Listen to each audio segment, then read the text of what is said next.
Hi, it's Elizabeth from Tyne Valley Motorhomes, and today we'll be doing the handover video of the Hymer 600S.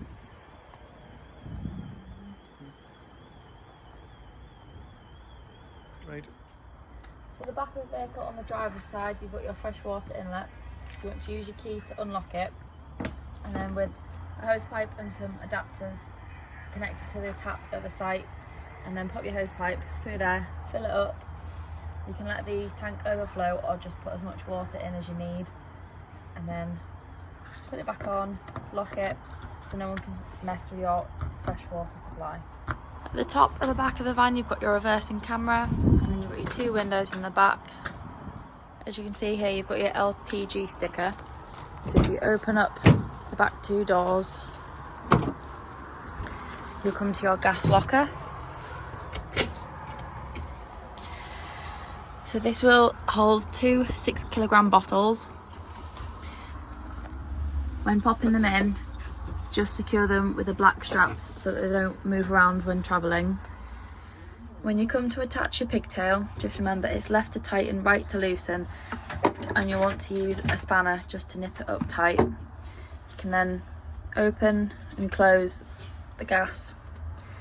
Once you've opened your gas bottle, just press this little black button in for a couple of seconds just to let the gas through. If you've ever got your gas turned on and the button's been pressed in and you're still not getting gas within the van, just make sure this little yellow button is pushed in. It's just a crash valve, so if it ever pops out, just push it back in for a couple of seconds and you should get gas flow through the system, and then you can direct which gas bottle is providing gas to the van by just turning it around. As you can see here, it's gone green as it's connected to this gas bottle at the minute. You can also strap in two outdoor chairs just in front of your gas locker and secure them with this black strap, and then under the bed you've also got an external table that is again secured with a black strap. Just below one of the mattresses on the driver's side you've got your fresh water drain off point. The stickers on the back to help remind you, but when you want to empty it you can either turn the black wheel a quarter of a way and it'll drain everything but 20 litres out of the freshwater tank, or if you're emptying the full tank, turn the black handle all the way around and all the water will drain out. You can do this when you are winterising your van, as you don't want to leave any water over the winter, or if you've taken on board a source of contaminated water. Right. So at the back of the vehicle on the passenger side you've got your hookup point. All you have to do is lift the collar on the hookup cable, line it up and just gently push it on. Just remember to hook your cable up to your van first and then to the mains, as you don't want to be walking around with a live cable. And then when you want to remove it, just press the black lever down, pull it off, and then again remove it from the mains first and then the van. So behind your passenger door you've got your set locker. So as long as the blade on the toilet is closed you'll be able to pull the green handle and slide it out, and then to empty it you just want to pull the spout out, unscrew the cap,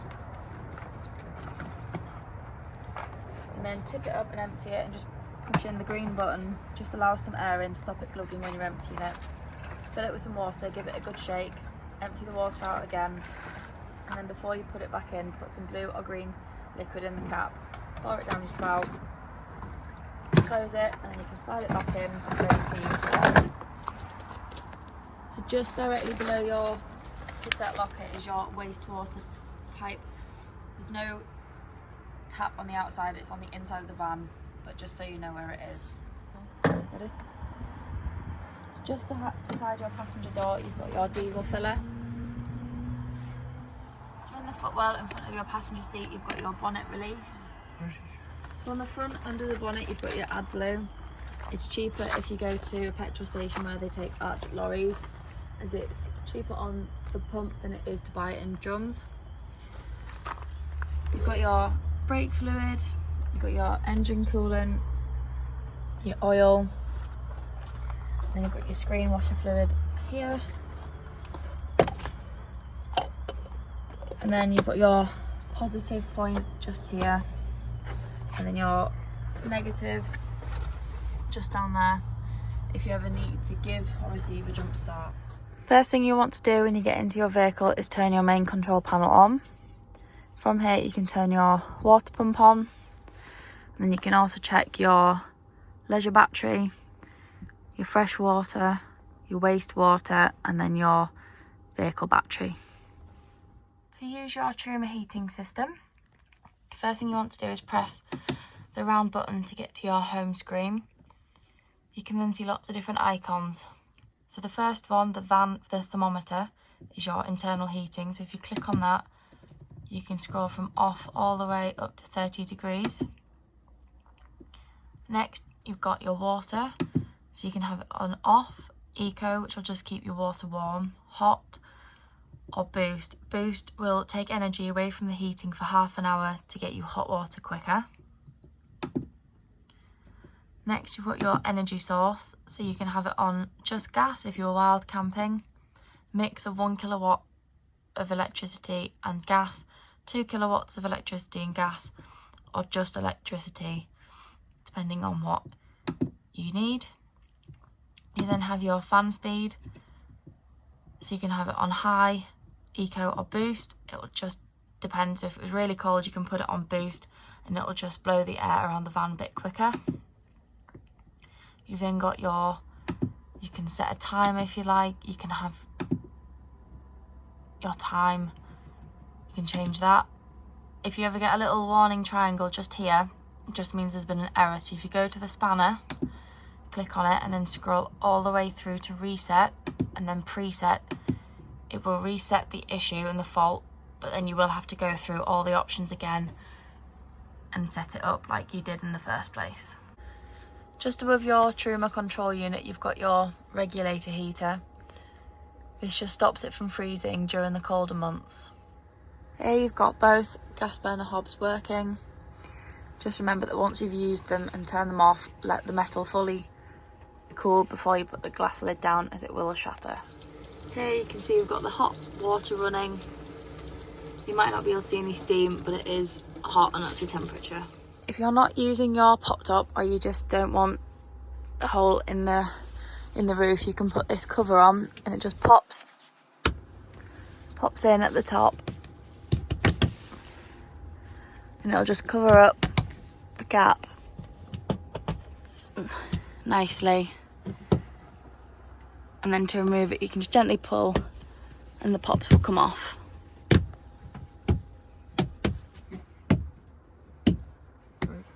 So when you want to bring your pop top down, just gently pull on the black handle, bring it all the way down, and it will lock in. Just make sure you've got a door open or a window open, as the air pressure will make it really hard to pull down if you've not got anything open. So once you pulled your pop top down and it's locked in, you can just put the strap. So once you've pulled your pop top down and you've got it locked in, you can just secure it with this strap, just for an extra peace of mind, and then tuck in the excess fabric just so it looks a little bit tidier. So when you want to put your pop top up, just remove your strap, and then on either side you've got this black lever. You just want to pull both towards you and then push the roof up. And once it gets so far, it'll just take itself up.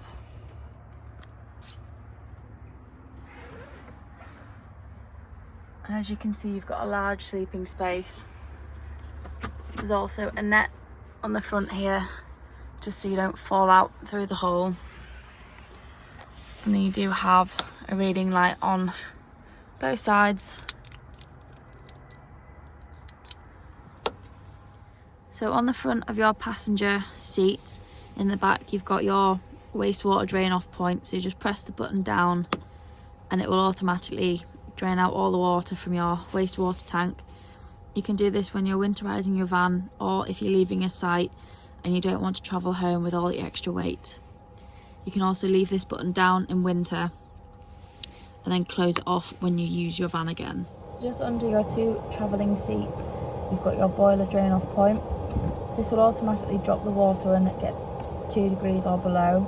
However, you can do this manually by turning the diamond here. And as you can see, the little blue button popped out.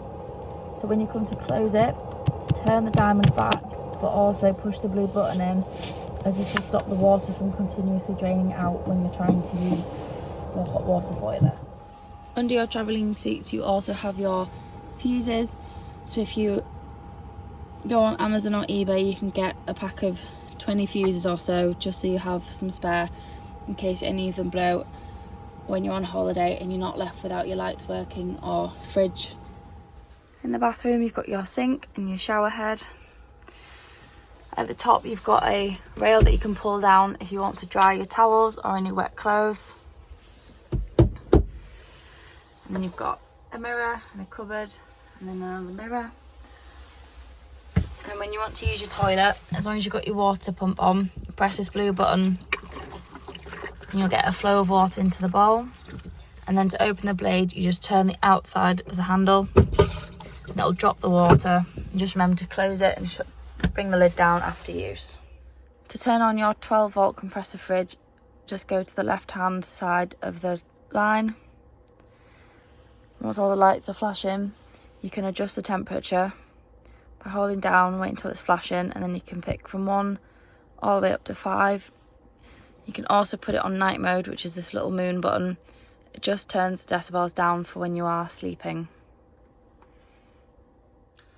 And then in the back you've got your nice large double bed.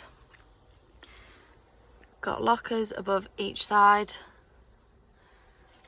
And then your lights that just turn on and off.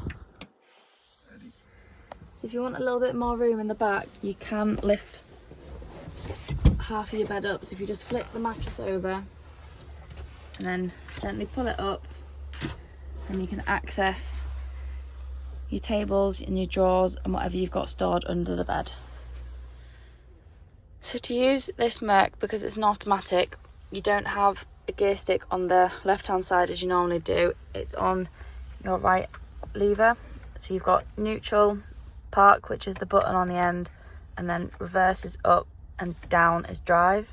It will come up on here and tell you what has been selected. On the left hand side of your steering wheel you've got your controls. This will flick through your control screen, so you can have your phone, navigation, or your radio. You can have your media, you can connect your phone, and from here you can go back, you can go to the home screen. You've got your volume controls, you've also got voice command, and then you can answer or decline calls. And then on the right hand side, if you use the little square, you can flick through different settings on the front. So you can set your AdBlue and see your AdBlue levels.